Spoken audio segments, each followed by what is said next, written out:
Thank you, Rūta, and thank all of you for staying. One more round of applause for Borderline. Thank you. I'll start us with a few questions and then we'll turn it over to you.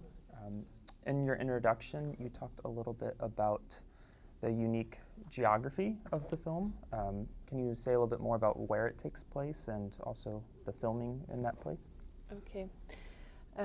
Yes, it is a very special place of Lithuania. It's called Šilutė distriction. It's near the Klaipėda, and there is a special, very small island called Rusnė, where we shot mostly of the film and where we lived.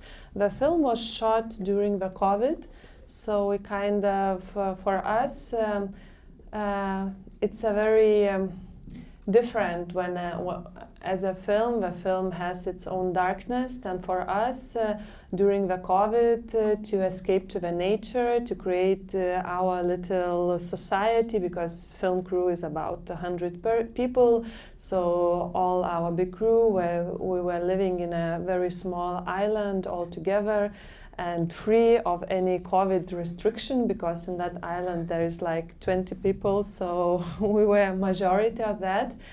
And the location was why it was shot in that location. It has a lot of different answers. First thing, it is a real borderline with Russia. There is a river, and in another side of that river there is a Russia. And it's kind of a wild side of Russia, like there are only a few houses and more or less they are abandoned, and Russia just keeps those lands to have like a spotlight in the appendix of Europe. And we were always carrying our passports, because every time when we were shooting on the water, if the wind goes on and the boat goes on the Russian side, so all the Russian guard security comes to check us. So there was a lot of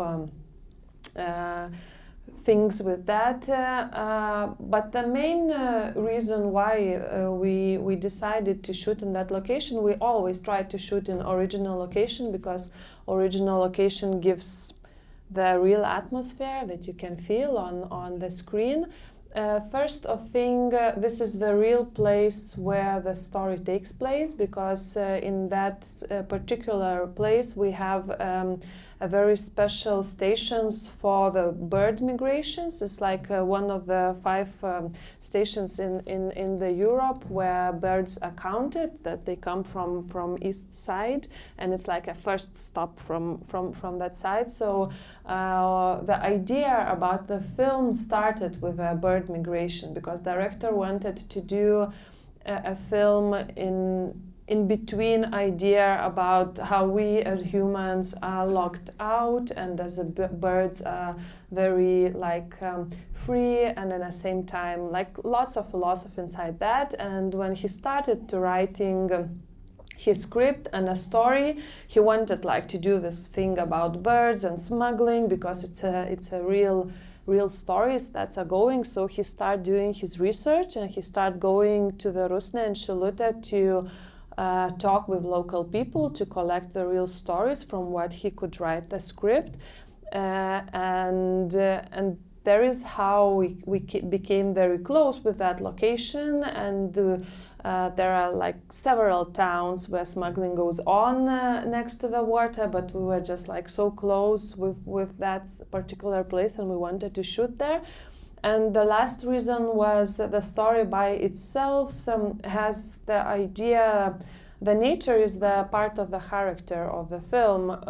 We wanted to show the nature in the same way as is our main protagonist, that he is kind of dead inside. So this is what we wanted from the nature, that it would be completely still, like trees are there, but they are dead.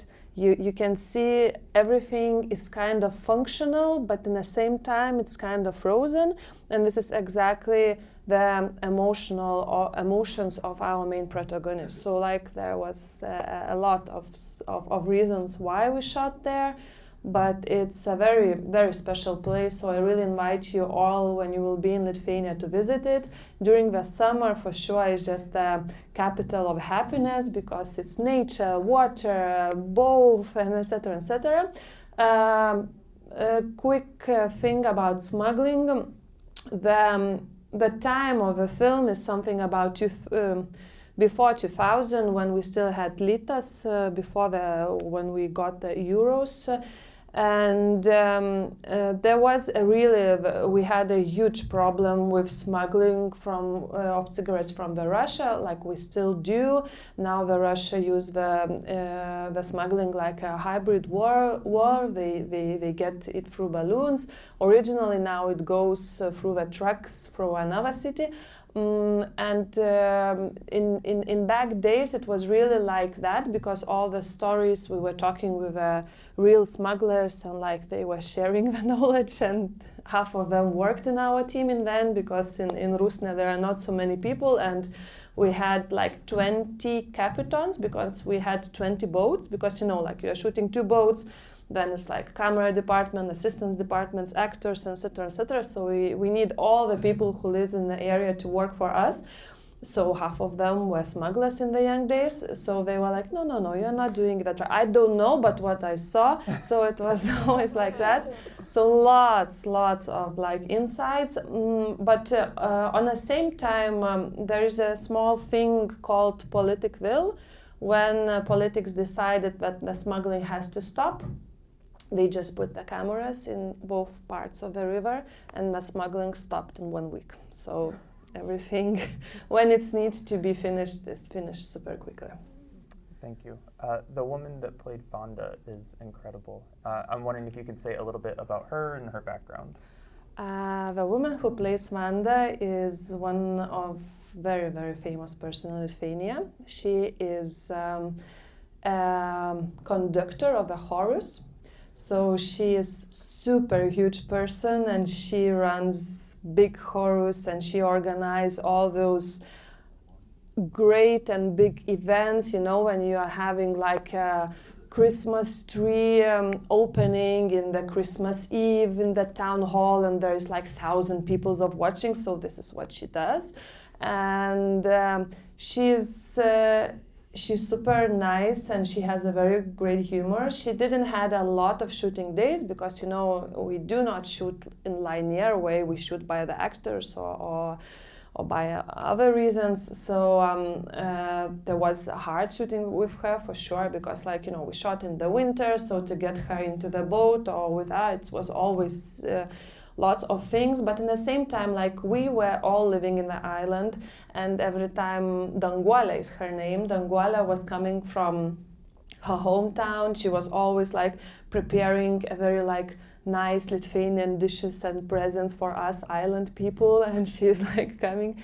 And for sure the makeup of her, always to make all those tattoos and etc. It took a super long time, but she was very into the character. This is the third director's film. Igna's first film, Gambler, was as well a thriller about a medical team who were gambling from people's lives, who will live or who will die. And Vanda, Danguolė played a very small part in that film. And when we started doing the casting for this film, we kind of even didn't do the casting. It was we have to have Danguolė because she is so great. But we have another big star from Lithuania in this film, our main policeman who was killed in the end. He is philosopher. He has a published house, and he published very beautiful books, and he is the professor in the main of university in Lithuania. So he is really smart guy, and but we wanted to have this kind of that. With the actors, with the people on screen, you see if they do or don't have a background. So when we were searching for this corrupted policeman, we knew that he has to have not only passion for the money, it has to be like a darkest secret in the person, so that the eyes would have something. So that's why we went for him.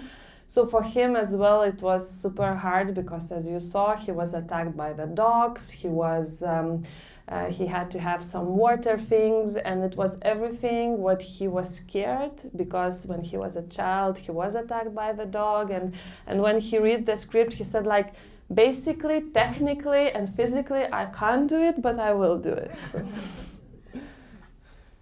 I think we're ready for some audience questions. Just raise your hand. Try to be quick to the question. That way we can get to as many questions as we can. So, microphone, please. Yep. I have a question. So, the smuggling is such the product that people were risking their lives and were killed. It's so innocent. We are talking here cigarettes, right? Yeah. Would you think this is because it was the beginning of the independence and people didn't know narcotics yet? As it would be now. Would you think that right now all these packages would be narcotics? I don't think so.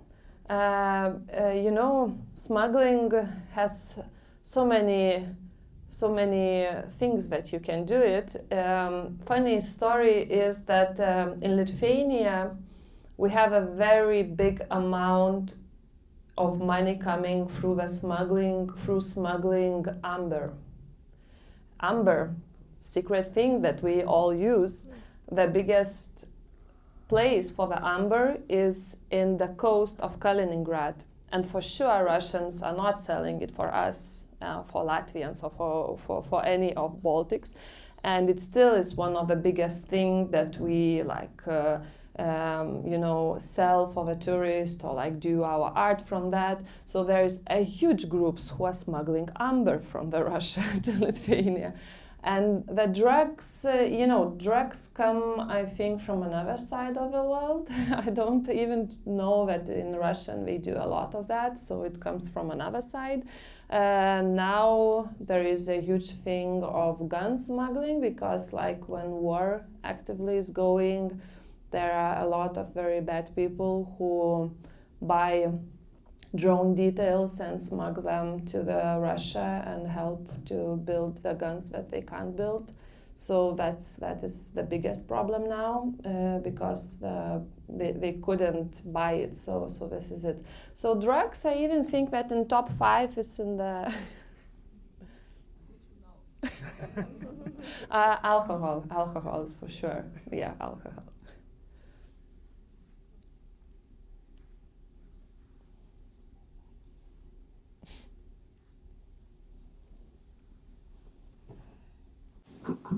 Hi. Every movie has multiple scenes, and I enjoyed the whole movie. But is there one particular scene that you think the production company would be really proud of, more of a favorite, or that was just the way we wanted it, kind of thing? Okay. It's a very tricky question, because we have a lot of material that we did not use, because it was so beautiful to shoot, and as it was COVID, and we shot the film in 38 days, so we have some extra material that we didn't use. And particularly scene that we didn't use was the one that you're talking about, perfect from production side. So in the end of the movie, when Vilius gets another task that he has to do, and again he has to do it with Ramūnas, and again they have to exchange something. So we cut the scene where Vilius goes again to Ramūnas to take some coordinators, and there is a particular Lithuanian celebration going on. I don't know how it's in English. It's in the end of the winter when we cover our faces with the masks, and we are like kind of singing national songs like "Winter, Winter, Go Away." So like you do have Halloween, so we have something like that to scare the winter out and leave us. So basically, there in the town, there is a huge celebration, and everybody is covered in the masks. So production-wise, we had to make like 150 amazing wooden masks, and all the people are shouting and singing. So there was we had 3 or 4 different like chorus singing, and Danguolė helped with us to conduct and organize everything. And then they have to meet in that, and they start like beating each other, but in a kind of dancing way, because as you understand from the story, they have a very old background of love triangle, because they were in love with the same woman, and Vilius took her away, and like Ramūnas was the one who was left out, and they are in the same age, and they are both handsome and smart guys, and just Jūratė choose him, and she's like kind of unhappy, and everybody says that Vilius is reason why Jūratė was unhappy. And so basically they start like beating each other, and they're with this house in the city going on, and there's a fireworks and etc., and it's not in the movie, but it was perfect. I think maybe we need some of the Winter, Winter, Go Away songs here in Boston. I think we have time for maybe 1 or 2 more questions. I have a question. Actually, the daughter was like amazing too. Oh, thank you. Like, what age is she? Is she like? So with a daughter as well, from the scenes that we had to shot, you can imagine we had very long issues, like because when we started writing and thinking that crime scene, it came in the way of like because we were developing the script for almost like 3 years, and we always thought like. No, we cast Vilius. We already knew that we want this actor because he had this, I don't know, he could have so many different emotions, but on the same time stay still, and like he really done a good job. And he was selected as one of like upcoming stars in the Europe in Berlin Film Festival. So he's like really, so he really done a good job, and really wanted to have him. And then we start selecting the daughter, and for sure, as he is like way younger than he looks on the screen, he is 30 something. So we were like, okay, what kind of age daughter he could have? But on the same way, like the age of a daughter that he could physically have, we couldn't film the cream sign with. So we had to make him a little bit older, so he had to go through all this thing to gain a little bit of weight, like the makeup was always doing him super tired, that he would be like 40 something plus, and that we could, when search a girl who legally is like 20 plus, and she really could understand what we are doing and why, but still look super young. So the girl Rūta, her name is as well Rūta. She is professional actress from Lithuania. She is 22 years old when we shot, so now she's like 24, 25. And she done an amazing job with working with autistic spectrum people. Like while we were preparing for the films, she was volunteering in few schools of kids who had autism spectrum, and she was like really creating her character, like what kind of autism her character could have, that she would have a lot of strength, but on the same time like. So it was very complex thing, but yes, thank you so much for complimenting her. She did a really job. Whether she was like a professional actress or, yeah. No, she is professional actor. She's like really nice actor. Yeah, she's amazing. Thank you, Rūta, and congratulations on Borderline. Thank you so much.